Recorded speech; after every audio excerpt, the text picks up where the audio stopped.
The IKEA Business Network is now open for small businesses and entrepreneurs. Join for free today to get access to interior design services to help you make the most of your workspace, employee well-being benefits to help you and your people grow, and amazing discounts on travel, insurance, and IKEA purchases, deliveries, and more.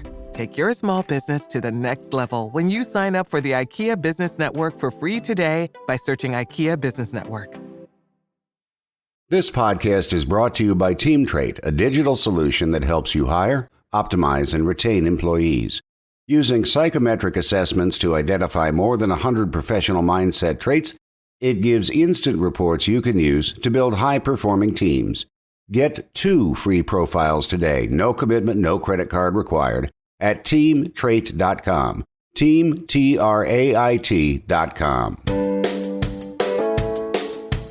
Welcome to the Manage Smarter podcast with hosts C. Lee Smith and Audrey Strong. We're glad you're here for discussions on new ways to manage smarter, hire, develop, and retain talent, improve results, and propel team performance to new heights. This is the Manage Smarter podcast. Lee, we haven't really talked much about transitions in business, acquisitions, new leadership in the C-suite, that kind of a thing. And our expert today is really going to talk about teams and managing teams when that stuff starts to happen. Yeah, there's so many different angles on that. I mean, but if you are a successful entrepreneur, you at some time have to deal with an exit, and that's going to impact any people that you've employed throughout the years, contractors as well, that sort of thing.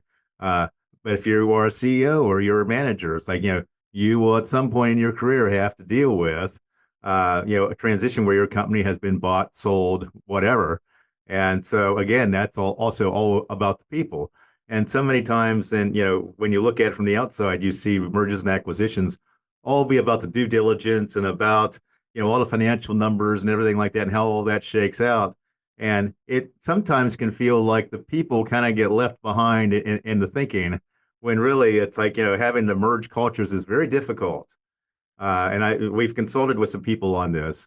And it's very easy to make mistakes going forward in that area. So I'm really curious to hear what Cindy has to say today. Yeah, Cindy's great because she's a CPA, recovering CPA. So she's like a master of the numbers and that you just referred to, Lee, and the other stuff that you just referred to as well. So I'll get to Cindy in a minute. Welcome to Manage Smarter, everyone. If you're listening, we're so happy that you have joined our show. I'm Audrey Strong. I'm the Senior Vice President of Communications here at Sales Fuel. And I'm C. Lee Smith. I'm the CEO and founder of Sales Fuel. All right. Okie dokie. Cindy Anderson, welcome. You founded Thinc Strategy to help business leaders increase the value of their business. You've owned 6 successful privately held companies and understand the rewards and challenges of both leading and transitioning a business. Cindy has worked with privately held and public corporations ranging from sophisticated startups to billion-dollar enterprises, including MasterCard. A seasoned speaker on the topics of growth, performance, leadership, mergers and acquisitions, strategy, finance, and management development. And I didn't make that joke. You actually went on the record in another podcast saying you were a recovering CPA. But That's your passion exactly right. in strategy is business. So you're really about the strategy. Welcome, Cindy. Thank you for coming. Oh, thank you, Audrey and Lee, for having me. I'm really excited to be here and share a little bit about what goes on in the transition space with leaders and owners. And I love this topic because I really opened up to it when I saw a lot of my clients when I was in public accounting that would go through these transactions and be so unhappy. And what you said about people, Lee, earlier is exactly right. Most of the businesses that I work with are people businesses. They're people centric. People are the ones that have the outcomes, right? And so you want to be happy. There's a way to make every transition a win-win-win. So what is it that makes people so unhappy? Your clients are like, is it the 2 to 6 months of hell that's due diligence, or is it remorse for actually selling the company and maybe wish they hadn't, or is it something else? Lee, I think that it is in the very beginning when they first meet a potential buyer. There's a courting that kind of goes on with the two, where you're talking about all the great things about your company. And for most of us as entrepreneurs, especially, we get really excited about people telling us what they like about what we've done and why they would be interested in buying us. It makes us feel good. Then you go through, you start dealing with the negotiations, and you almost get focused on the dollars, the legal languages, the reps, the warranties, the exhibits that have to be developed, and all of that. And many times, what doesn't happen is integration planning. How are we going to integrate? And understanding that it's a process. It's not a light switch. The folks that tell their staff, nothing's going to change. We're going to do exactly what we did yesterday. That's not the real world. It might not change your day-to-day work and what we want you to do and how you do it. But what is going to change is how you perceive what your opportunities are at this place.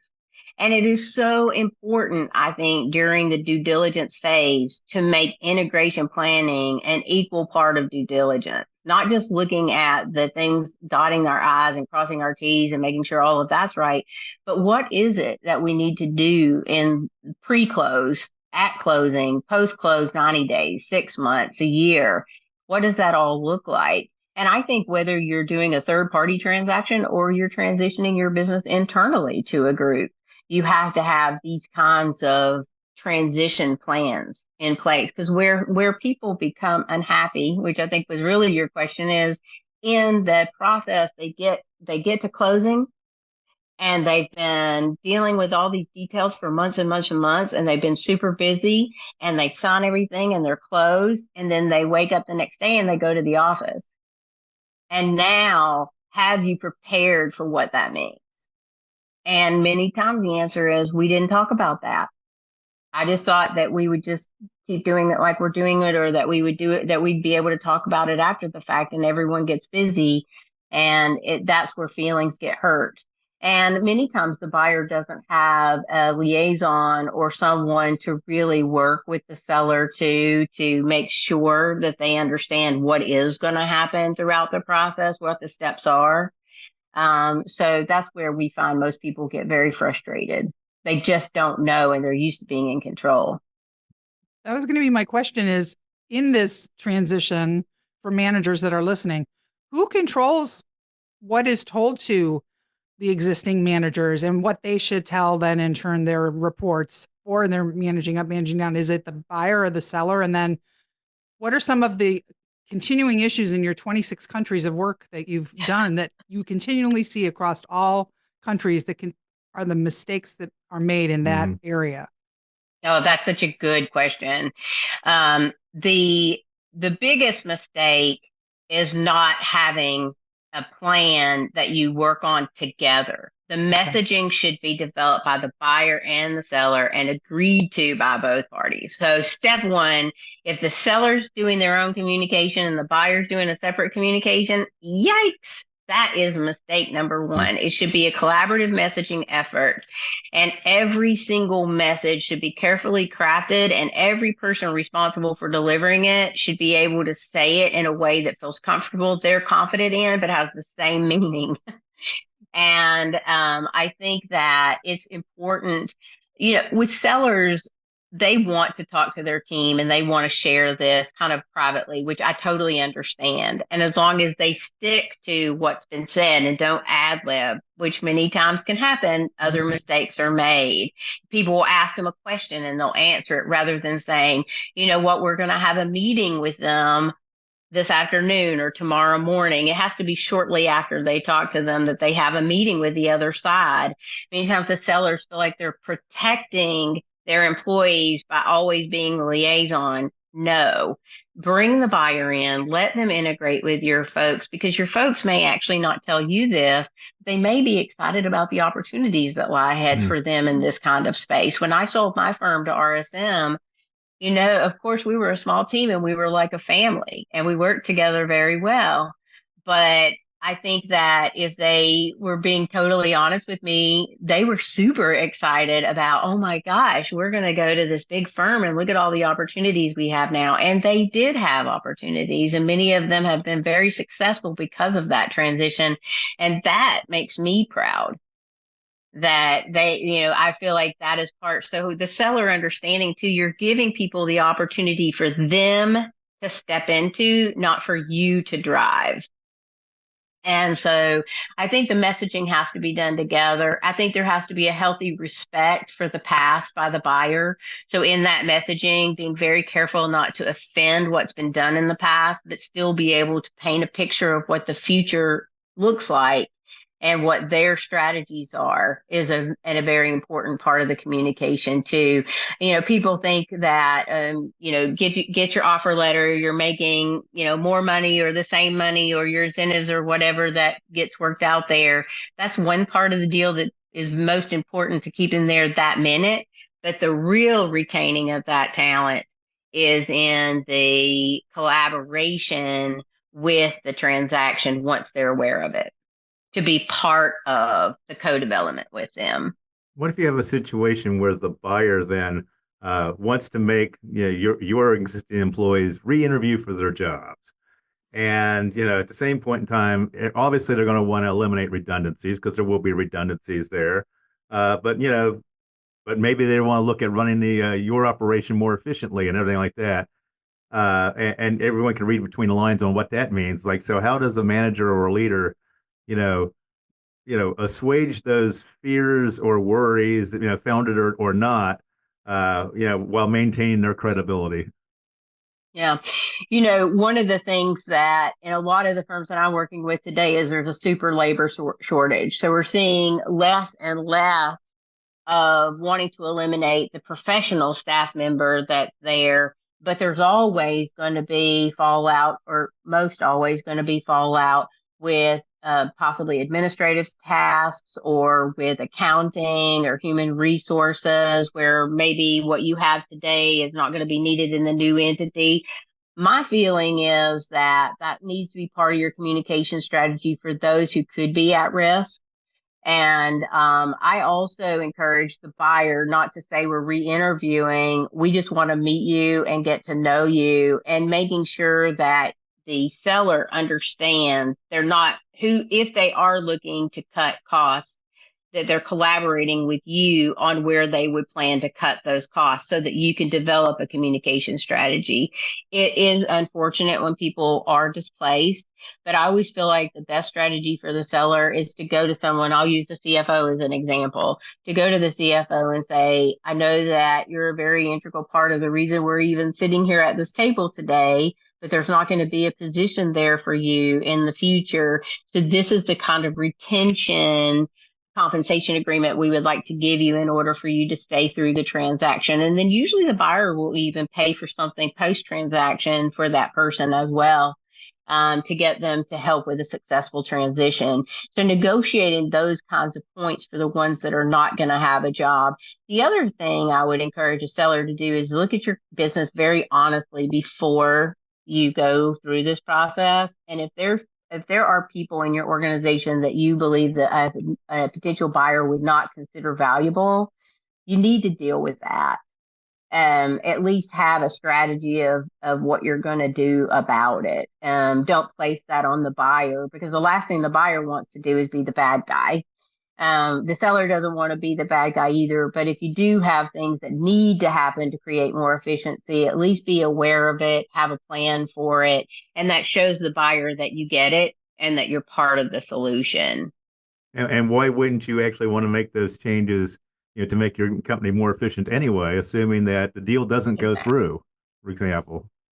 That's exactly right. And, there are some positions that if the deal didn't go through, CFO is a great example. Maybe I wouldn't want to make that change because that's exactly what I need. But if we do this transaction, we don't need that. And now that's immediately going to go, because there's usually earn-out incentives and things like that, and they're going to be tied to performance. And so you as the seller have every incentive financially to make that earnings before interest, taxes, depreciation, amortization that we all love, EBITDA. EBITDA. We all love that. Nanu. Those are the kind of add backs that immediately go to the bottom line of that EBITDA that could be a part of how you're incentivized. When we were waiting for you to come in the Zoom room, Cindy, we actually had an argument over one of your message points. I said ROI, what to keep an eye on the ROI and the productivity levels in a transition Hmm. and the managing of that. And I said, I think a lot of people are afraid of change and they're going to, well, if I have to re-interview for my own job, screw it. I'm totally hosed and my productivity goes, "Nyoosh." And Lee said, no, I'm scared for my job. So Exactly. I'm ramp it up. Fear can be So an effective Right. motivator. which is it? No, that's exactly right. And it's both. Oh, It's okay. absolutely both because some people are going, it's fight or flight. Hmm. Some people are going to go to, I'm going to fight for my job and I'm going to show them how great they are. This is my opportunity to be heard. I haven't maybe been able to be heard in this environment. So now I really have this opportunity. And then there are going to be those people that are like, flight, I'm out of here. I'm going to look for a job. I don't know what's going to happen. So I think one of the most important things for both the buyer and the seller to do in this type of labor market, especially, is to be very careful. I would say if the seller knows this person is, or usually you're going to find out in due diligence if there's somebody that people just don't feel like they're really making a difference.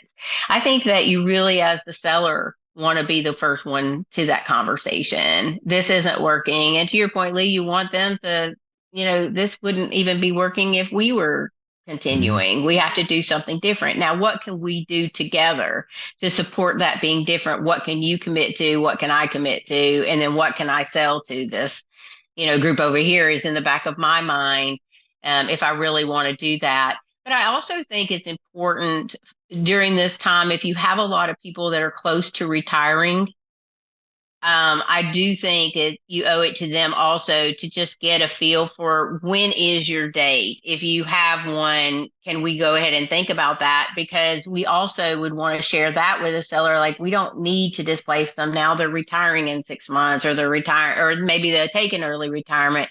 But you can look at it on an individual basis. Interesting. What in terms of cultures melding together? If you're a manager, this sounds very complicated, particularly a middle manager, Cindy, because you're basically telling me, and for the listen, I'm thinking of the audience, like the buyer and the seller are up here doing their thing. I'm I shouldn't be saying anything for a very long time, and I shouldn't be answering questions. What else should I or should I not be doing? And then I want to ask about culture, but I think critical thing for an employee to do is ask questions. okay. I think it makes you look good to the buyer. Oh, okay. I think when it's all in how you ask the question. I'll give you a good example. Several years ago, there was this one person who felt like that maybe there was more he could get out of this. So he was asking the question in a way that felt like he was basically saying, you will do this or I will quit.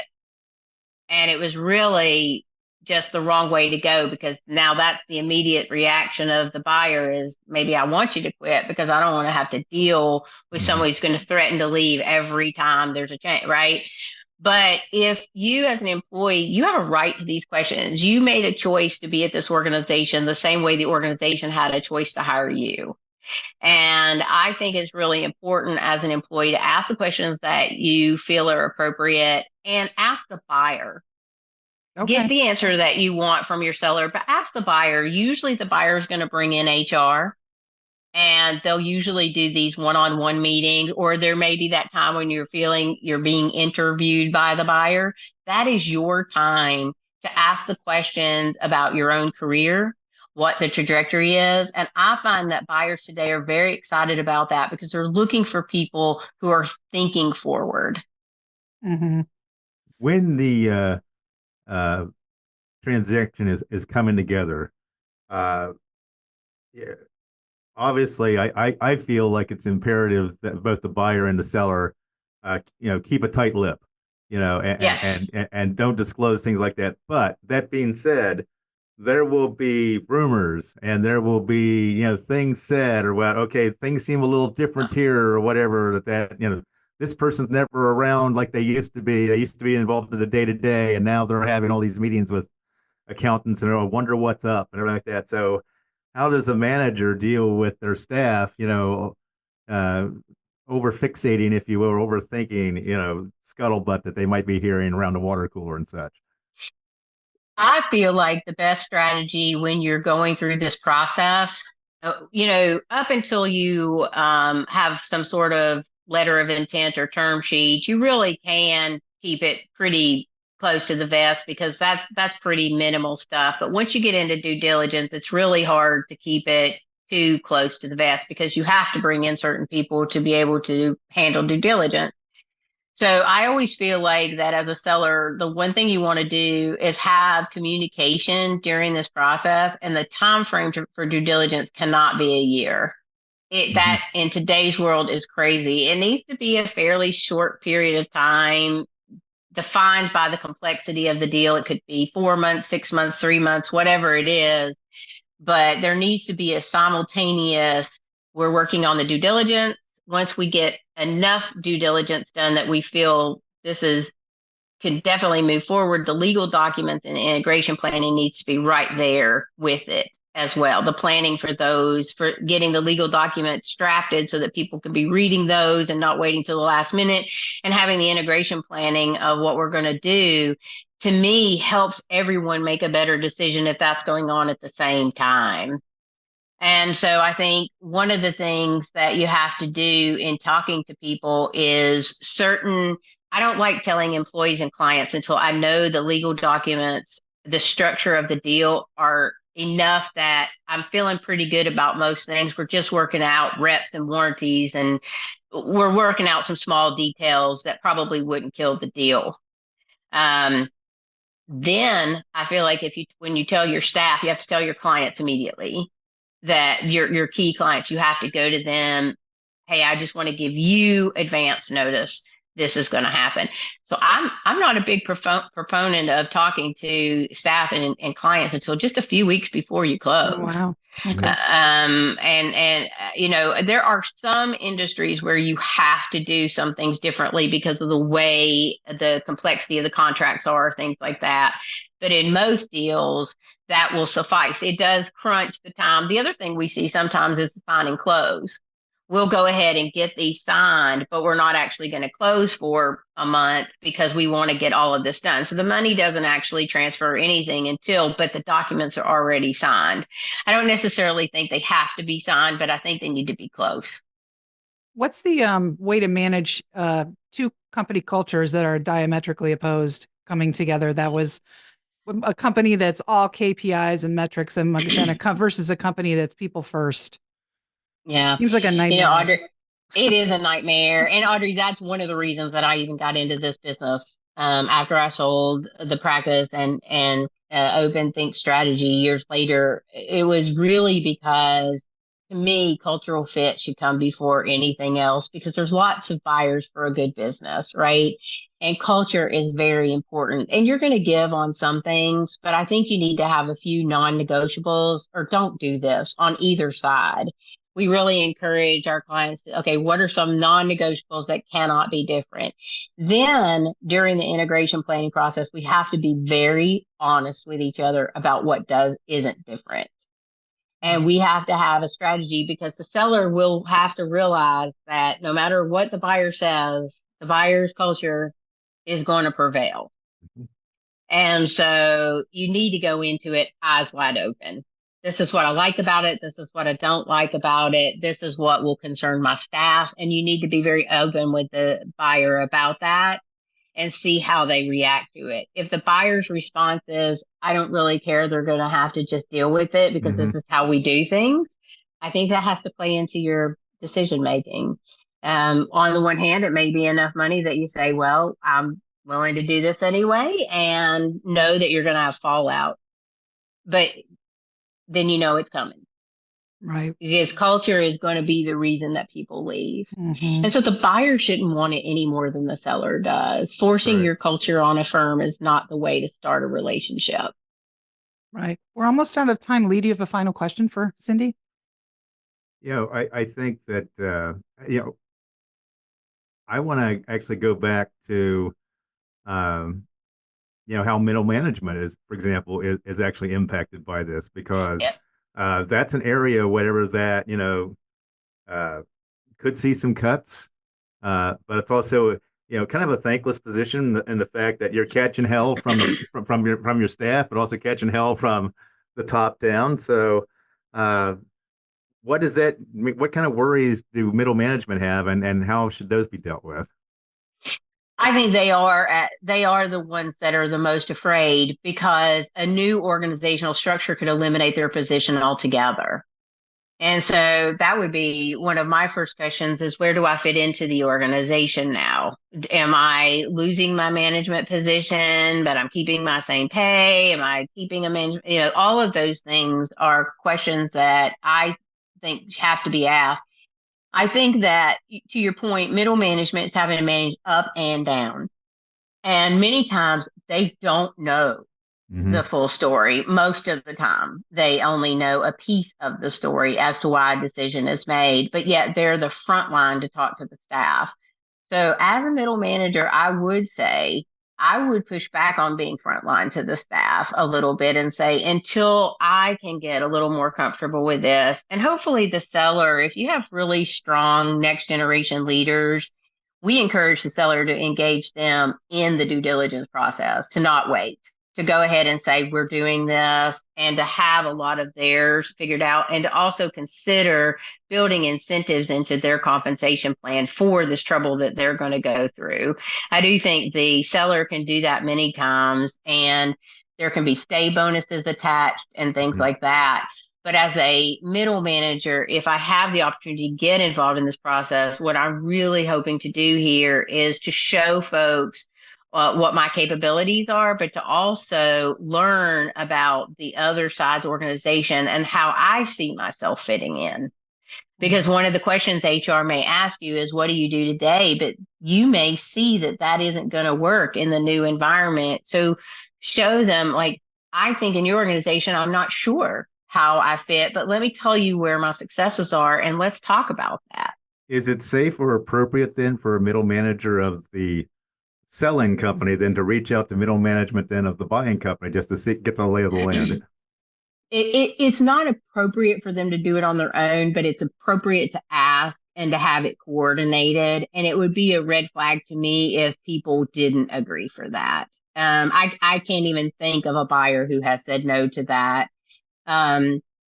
Even private equity firms, if they don't have, a collaborative middle manager, because maybe they're buying a platform company and this platform company is the company that they're buying right now.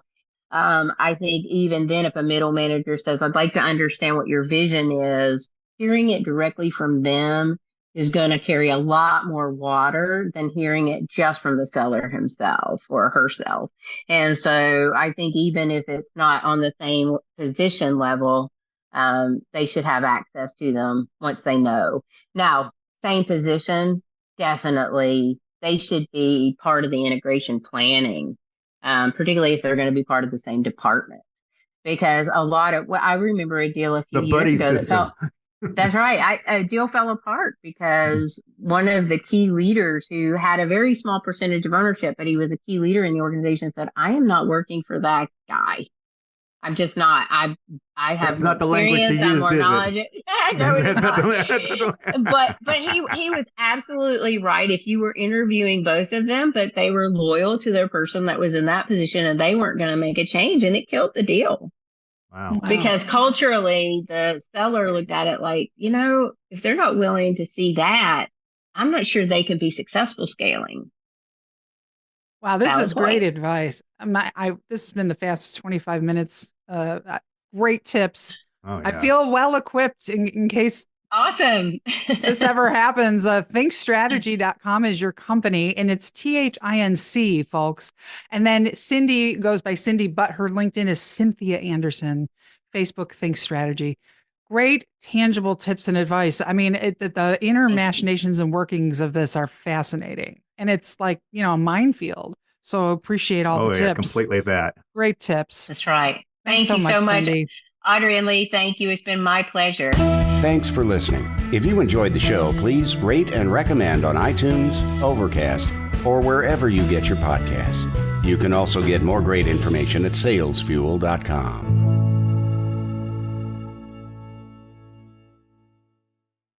This podcast is a part of the C-Suite Radio Network. For more top business podcasts, visit c-suiteradio.com.